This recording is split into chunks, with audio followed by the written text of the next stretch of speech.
All right, guys, our next set of notes for today are going to be entry number 7. Okay, and we're going to talk about one-step equations.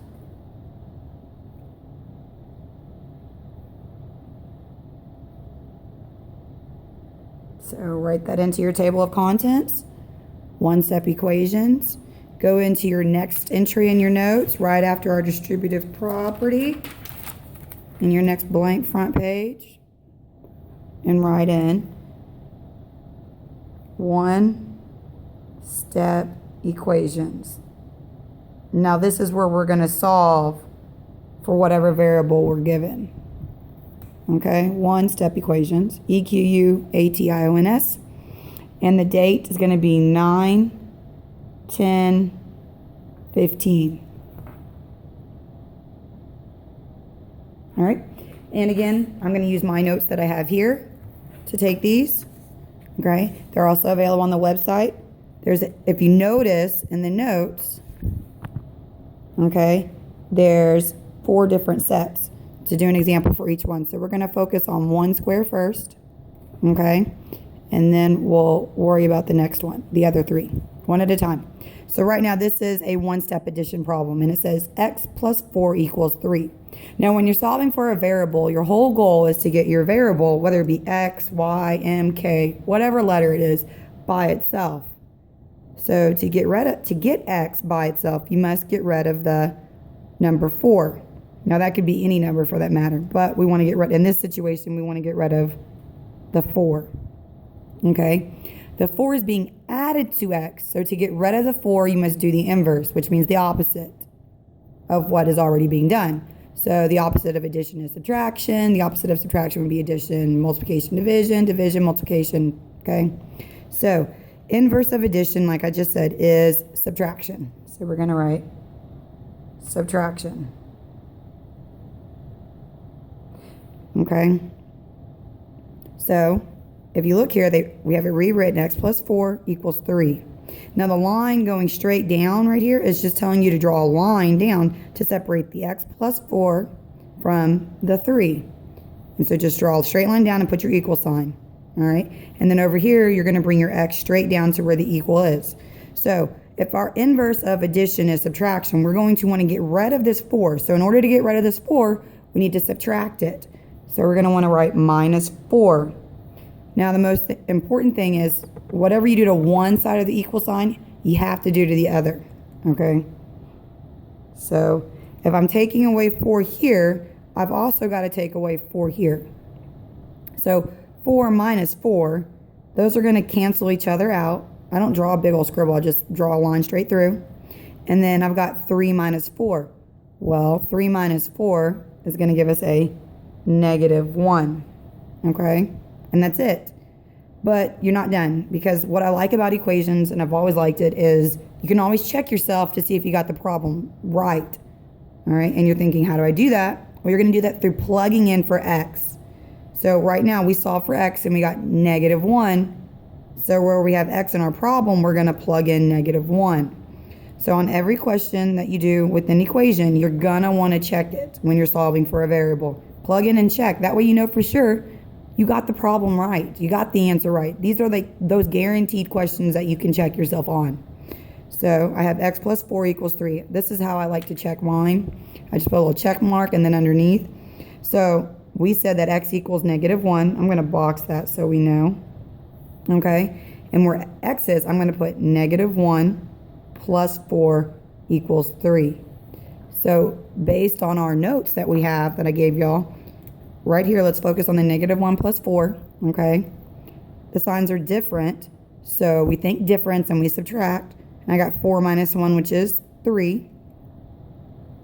And I have more positives than negatives, so 3 does equal 3. I did it correctly, okay? Now that's a one-step addition problem, okay? The next one we're going to do is a one-step subtraction problem. Go. So our example number 2 is x minus 6 equals 8. Again, when you're dealing with an equation, whether it be a one-step, a two-step, or a multi-step, your goal is to always get your variable by itself. So in order to get this x by itself, what am I going to need to get rid of? I need to get rid of this 6 right here. I want it gone to where all I have is x equals something. So I'm going to get rid of this 6. So right now, the 6 is being subtracted from x.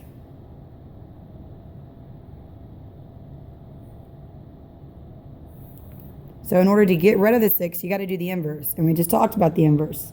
If the inverse of addition is subtraction, then what do you think is going to be the inverse of subtraction? Addition.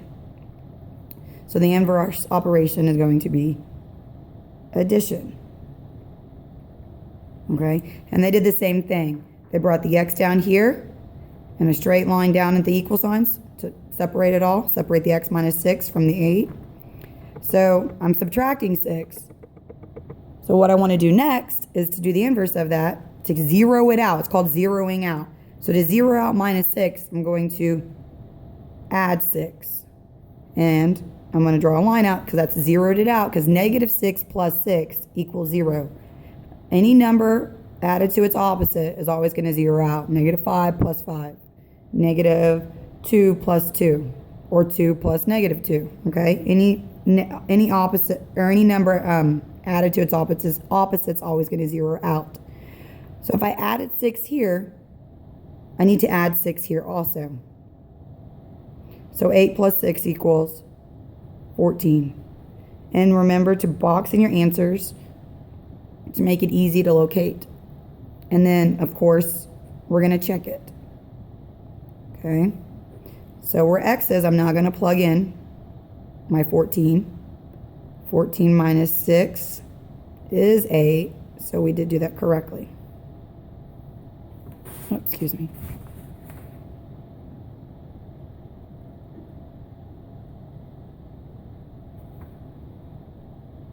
All right. Now we're going to go to, so we've done addition, we've done subtraction. Next is either multiplication or division. So let's see. Okay, this one, number 3, example 3 is multiplication. Okay, the problem says 4x equals 12. Always the same goal, get x by itself. So in order to get x by itself, right now, this x is being multiplied by the 4. So what this basically means is this means 4 times something equals 12. And of course, most of you know that 4 times 3 equals 12. But what do you do when the number is bigger, say 124? Then what are you going to do? Okay, you need to know the process, or if it's a fraction or a decimal. So you got to know the process of how to do this. So to get x by itself, you must get rid of the 4. So right now, the 4 is being multiplied by the x.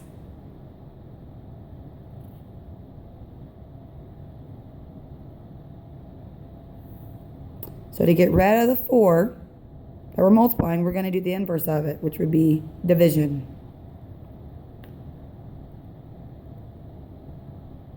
Okay? So notice again, the line straight down the equal sign to separate the 4 times x and the 12. And then the x has been brought down. So we're going to divide the here because it's 4 times x. So do the inverse. So we're going to divide. So we're going to divide by 4. And when you divide, you don't use that typical divide sign. You're going to start using the fraction bar now to show division. So 4 divided by 4, well, that's just 1. So they cancel out, leaving you with just x.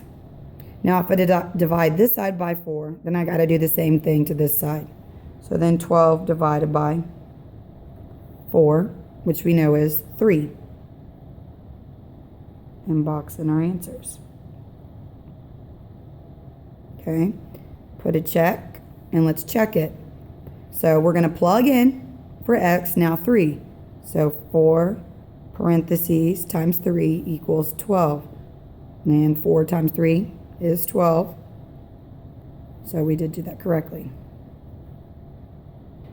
All right. Next set of notes, or not next set of notes, last example. These notes are fairly short today, guys. So remember that. If you want to, I'll post an extra like practice online if you want to take some practice, a practice worksheet or whatnot. All right, right here it says negative w over 7 equals 3. So we've done addition, subtraction, and multiplication. So now this is the division one. Remember I said the fraction bar now represents division. what I want to do is I'm going to first off zoom in. Well, not that much. Okay. I'm going to take this negative and I'm going to make it apply to my 7 because I don't really like my variable ever to be a negative because that adds an extra step in the end. So it doesn't really matter if you apply it here or here, but you can only apply it to one because if you apply it to both, a negative divided by a negative is actually a positive based on our, our multiplication division triangle. Negative divided by negative would give us a positive. So what I'm going to do is I'm going to apply it to my 7. So I'm just going to kind of squiggle it out and put it with my 7 because like I said, I don't like to have a negative variable. It makes an extra step at the end. Okay, always goal to get the variable by itself. Okay, so we're trying to get W by itself, so we must get rid of the negative 7. Okay, the operation between W and negative 7 is what? It is division. Okay, and I'm sure you already know that the inverse of division is going to be what? So it says to get rid of 7, do the inverse. So do the opposite. So the inverse would be multiplication.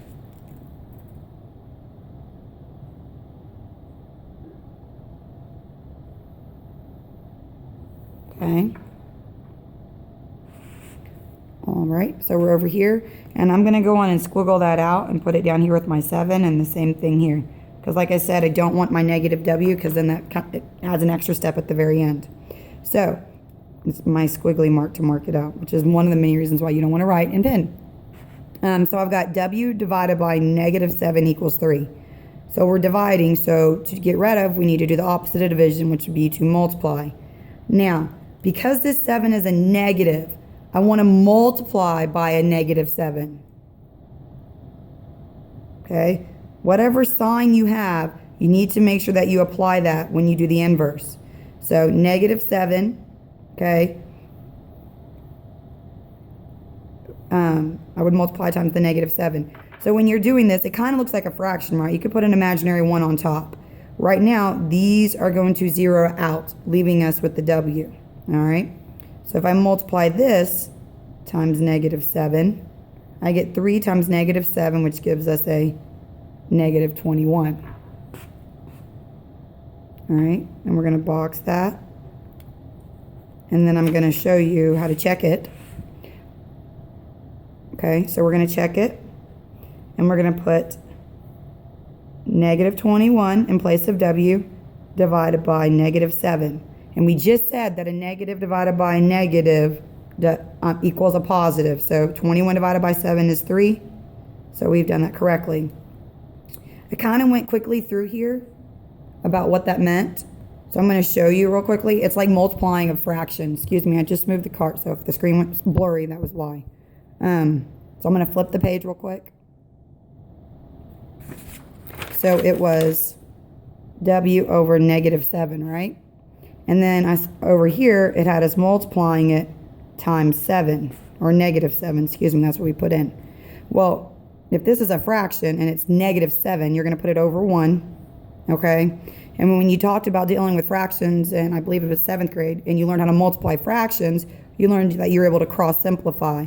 So negative 7 and negative 7, they both share the common factor of negative 7, so you're able to divide those both out, leaving you with 1, which then gives you 1 times W over 1 times 1. Oops, excuse me. Over 1 times 1. Okay, so W times 1, or 1 times W, gives you W, and 1 times 1 is 1, which just gives us our W. Okay, so just kind of wanted to explain what that meant for some of you, because we will be doing fractions in this. All right, see you tomorrow in class. Have a good night, guys. Don't forget the Skyward assignment also.